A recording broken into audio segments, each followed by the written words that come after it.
Alright, ladies and gentlemen, welcome back for another video. In this one, I thought instead of doing a sketchbook tour, I'd do a sketchbook progress update. So this is my current sketchbook.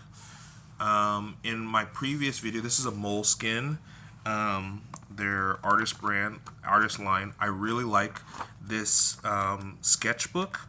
It's not perfect. The paper's not perfect, but it's pretty thick, and it's really good for working with multimedia. It'll take a little bit of watercolor. You can't abuse it too much, but it can take some watercolor, and it can take some marker and pen very well. So I think the last time that any of you guys saw my sketchbook was probably this page, and you'll notice that I have a lot of notes here, and I decided that I'm going to be a little bit more narrative with my sketchbook and make sure to write down notes. Here I was focused on just sharpening up my perspective skills, and one of the things that I do and I found very helpful for working with perspective skills is rotating a box in space. And so if you just start with a box and then you ask yourself, what would happen if it rotated down, or what if it happened if it rotated around its central axis, or if it flipped, and then trying to draw that, I found that that exercise is really helpful. It's something that I see a lot of professional artists talk about in terms of really upgrading their skill. Most of us can draw a box, most of us can draw a box in perspective, but when you are asked to draw a box in perspective on the fly, and then change its orientation almost as if you were going to animate it, that takes a certain cognitive skill. It takes a certain cognitive load, which is almost, it just seems like it's lifting weights for your drawing and 3D rendering skills. You start to think of all of your objects as these squares or other primitive 3D forms in space that can be rotated, and it becomes easier to see in your mind what you're trying to achieve on paper. So it's a great exercise. I highly recommend it. And if you have like artist block, just rotate a cube in space or rotate some other form in space. This could be really good for anatomy if like you draw an arm and then you draw it from like every different angle that you can think of. So that's what I was focused on here. I continued here. You can see here I'm trying to flip. I realized that there's three things you basically do. You rotate, you spin, or you flip a box. And I have some notes here on things that consider with perspective. 1 point perspective is your most limited. It quickly distorts when you start to get to the side of an object to any great degree or above. So it's really limited in its applications, but it can also be very useful in having a central or singular focal point. So it just depends on what kind of composition you're trying to achieve. With a 2 point perspective, you can spin an object or you can rotate it in space, but you can't really flip it all that well. And then with 3 point, it gives you the ability to do all of that. With 2 point perspective, when it comes to composition, if you have multiple focal points, that is multiple objects in the scene that you want to draw the reader's or the viewer's attention to, then 2 point perspective may be more appropriate than 1 point, where you're trying to draw the attention to maybe one spot. It's not a hard and fast rule, but I found that that's somewhat useful. And then 3 point perspective allows for multiple focal points at any level. With the 2 point, you want it at or near the object level, because when you get too far above or below the object, you want to have that third focal point to make the object look like it's tapering away from you when you're far above it or far below it. So again, as you move from 1 point to 2 point to 3 point, your degrees of freedom increase. What you can do with the image increases. That doesn't necessarily mean that 1 point is always inferior to 3-point. It just means that you have to consider that when you're trying to compose an image. So I've been listening to Marshall Vandroff's course on Bridgman, and so he had the first or second video he was talking about proportions. So I wrote down a few different types of proportions here. I thought I'd just refresh my mind on that, and then I just was doodling a little bit over here. So here I took some notes on Cynic's Designs channel. He has a really good design theory video on big, medium, and small shapes and how to apply those things to make your images more appealing. And then down here, my son had got a hold of my sketchbook and started to scribble. And he's only 19 months old, so but I took that as an advantage to draw some images based off of those scribbles, just to play with shapes a little bit here. Like, this isn't anything specific. Maybe it could be like some kind of rock formation or plant on an alien planet or something. But just to play with these characters and these shapes and just design interesting things from scribbles. I think that this is a great exercise. It is related, I think, in a way to automatic drawing. That's something you should check out. That's where you just kind of draw shapes and designs and stuff and then see what comes of it. It really sets your imagination free.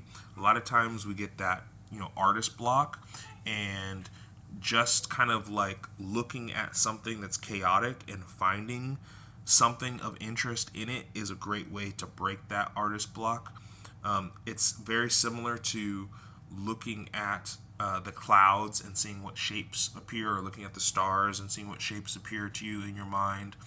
You could also do this if you have one of those popcorn ceilings that just got all this texture, and you can just kind of look at it and let your mind relax and see what it starts to project onto that chaos. And so I have another page here where my son has scribbled, and so that's going to be another opportunity to project onto the chaos a little bit. But that's really fun, and it's really a way of drawing and getting some exercise in and exercising your imagination. Here I have some notes on shape appeal. This is another Cynic's Design video. He talks about how to make shapes that are more appealing, and he also has a video on graffiti that was really good, but he didn't talk about this in the video.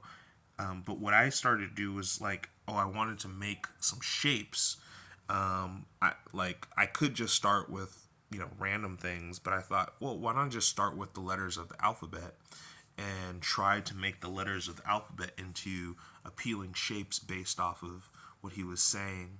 And as you can see here, I drew this face, and I pulled the nose off the side and kind of blew it up, and just to show that's just another appealing shape. Like, if I just showed you this shape without the face, you just say, oh, that's just a shape, there's nothing there. But in the right context, around other things, it looks like a nose.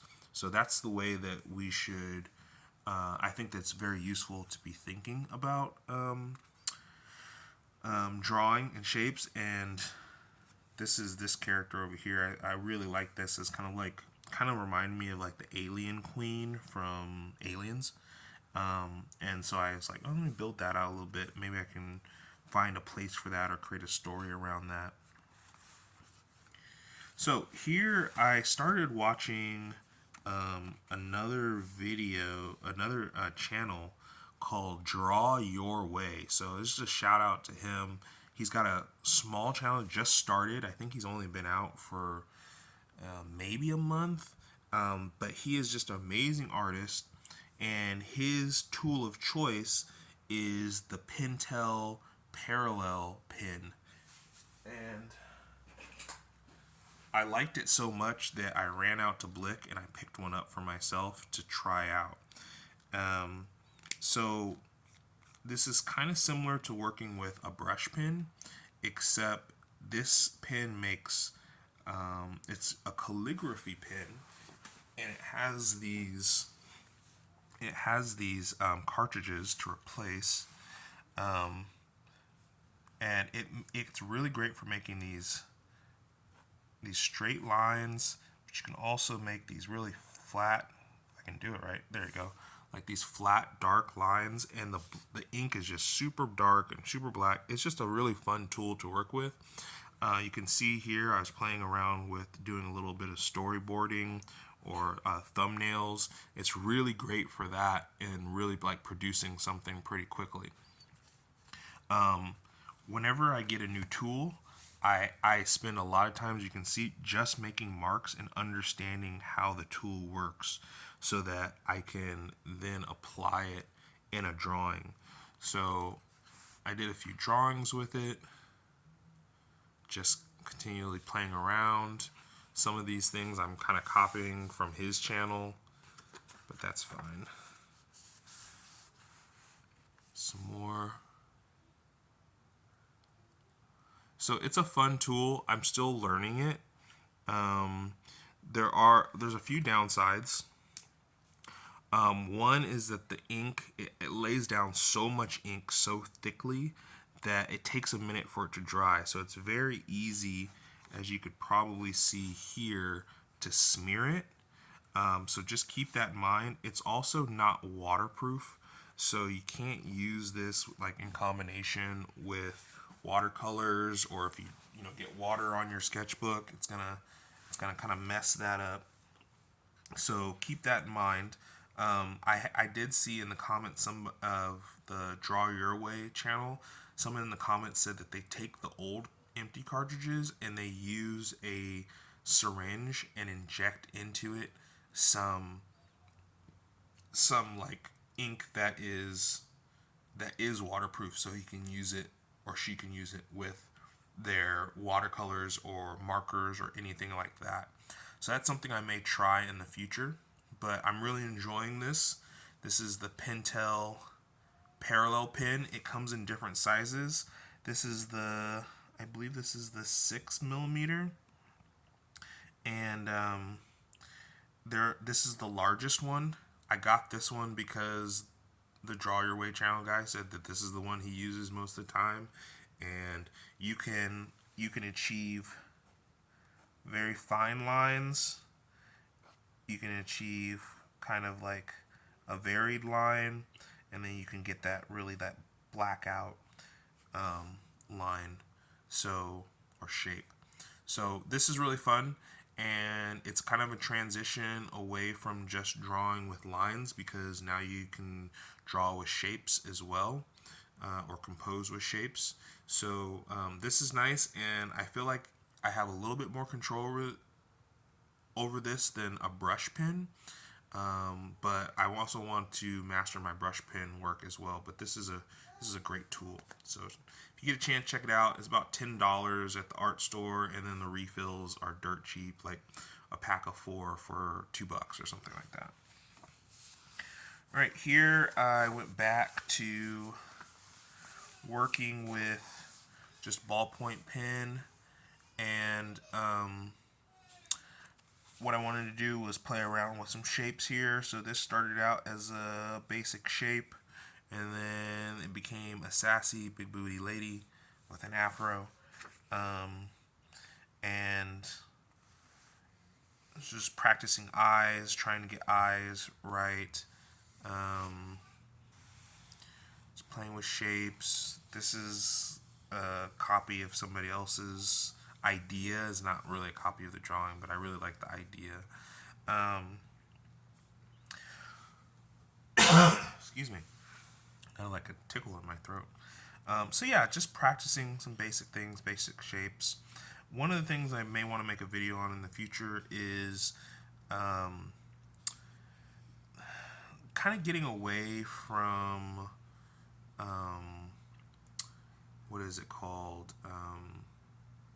The Andrew Loomis type of heads, like drawing with this construction. So with the Loomis method, Andrew Loomis, you would start with the sphere, and then you would divide it in half, and you make marks for the nose and the eyes and the brow and the lips. And that's great, and I think that it's worth spending time to learn that. But it's limiting. And so when I see artists who create like really interesting characters using really interesting shapes, I don't believe that they're using the Andrew Loomis method. Sometimes you want a head that is like oblong, like this head right here. I know it's just not really worked out yet, but this head, I couldn't really start this with a circle. I think it's important to learn the Loomis method and then to try just making shapes, and then from the shapes make a head. And I think that that gives you more possibilities for head shapes and unique character designs and so on and so forth. So you know how to do the Loomis method, but it's like once you know the rules, you can start to break them. So here's another example of that. Like I just started with like this cone shape, and I was able to make a head out of it.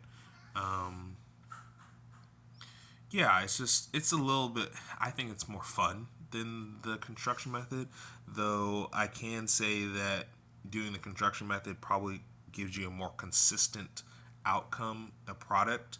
And But I guess I'm willing to sacrifice, at least at the moment, consistency for expressiveness. I'm also reading right now Framed Ink, which is on composition. And one of the things he says early on in the book is that when we're drawing, especially for storytelling, we want to capture the energy and the spirit of the individual or the object more so than a photorealistic representation. And so sometimes we can accentuate or caricature a person or a thing's features to make it sing more about how it presents itself to us more so than how it is actually in reality. So we have to keep in mind that with everything we have what is quote unquote objective out in the world, but then everything objective is filtered through our subjective perspective, our subjective view of the thing. So if we see somebody that has a big nose, and in reality it's maybe only slightly bigger than like a, let's say, quote unquote normal nose, but to us it stands out, it may be advantageous in our drawing to accentuate that and to caricature that so that the viewer of the artwork has the same subjective or a similar subjective experience that we had when we saw that face the first time, where they wouldn't get that if it was a more photorealistic representation of the thing. So that's something to always keep in mind, especially with art, is that it's not just what it actually is and what it actually looks like, but it's also what it actually is filtered through the biases, perceptions of the individual who's viewing it. So we have to take that in consideration when we are composing an image. So that's where I am so far. I've got one more page of my son's scribbles, watching a video on David Finch on how to draw noses. So I'll probably be doing some practice on that, but that's as far as I've made it, and this video is 20 minutes, so I think that that's a good time to stop. If you guys enjoyed this content, want me to continue with it, just go ahead and leave me a like, a comment, hit the subscribe button. All that helps the channel to grow, and it shows me that I'm moving in the right direction. So if you guys want videos on any other specific topics, please let me know, and I will definitely work on those for you. Alright, thank you for watching, and I'll see you guys next time.